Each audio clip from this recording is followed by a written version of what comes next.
Míster, como estás? Xa co encontro de Villalo algo máis lonxe, que valoración faz do partido? Tivemos unha primeira parte moi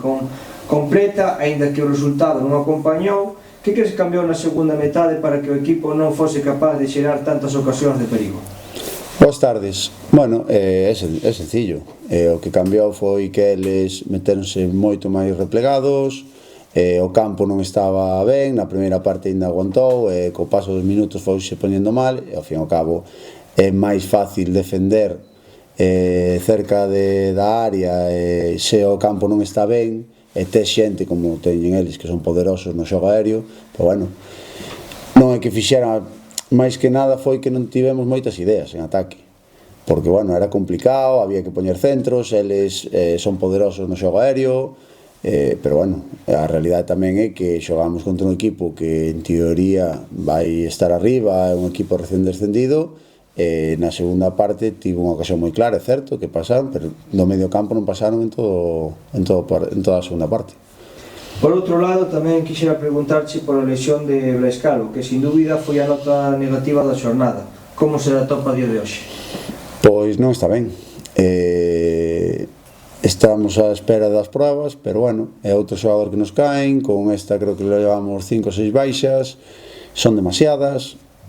salvo a de Brais Calvo, que é un tema de unha rotura de fibras, as outras son temas fortuitos, non hai nada que analizar, que podamos estar facendo mal, porque non teñen nada que ver, son golpes ou son cousas que pasan no fútbol, non un tema muscular como si que é a de Brais, que é a primeira que temos no ano, oxalá non tengamos moitas máis.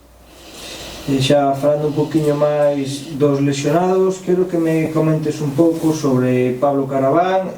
sobre Ángel, que bueno, que como pinta a lesión. A ver, Ángel ten unha rotura de cruzado, perdémolo para toda a temporada, é un xogador, bueno, leva máis de 100 partidos aquí, é un baluarte no vestiario, bueno, é o peor do fútbol, que ten este tema de lesións, é alguén super profesional, que se coide, eu dixenlle que sempre hai que ver o lado positivo, pois mira, que de romper o cruzado, rompelo nesta época, que polo menos non tes prisa, nin plazos, nin nada, e ao fin e ao cabo, cando pasen 8 meses, comeza a pretemporada, que é o mellor momento para volver, bueno, é moi mala sorte, pero son cousas que pasan no fútbol e hai que levantar a cabeza e seguir. E Caraván, pois non acaba de atoparse ben, sigue con esa pequena molestia e no talón, que non lle permite, non está entrenando, non lle permite volver, bueno, entendemos que hai líquido, hai como un edema, bueno, está molestando, entonces non pode entrenar. E agora, xa falando do próximo encontro deste fin de semana, vai ser un día moi especial para o Estradense, xa que é o día do neno, e ademais recíbese o Polvorín, o equipo que marca a liña do play-off. Sabemos que é algo anecdótico ainda a estas alturas de temporada, pero como ves o equipo ante este desafío tan importante? Que importancia crees que pode ter unha vitoria para abrir distancia co equipo lugués? Importantísimo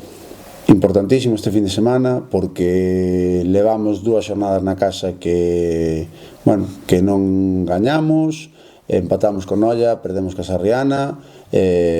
xogamos ben,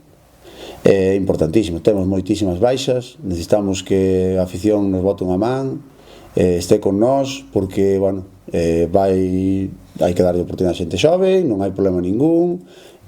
vamos ter que levar xuvenís, e necesitamos que nos apoyen, necesitamos que estén con nós, porque, bueno, é un momento delicado da tempada con tantísimas baixas como estamos tendo, é o momento de arrimar todos os ombros, a xente que está disponible está a tope, está confiada, está con moitísimas ganas, necesitamos que entre todos, pois que pasen esta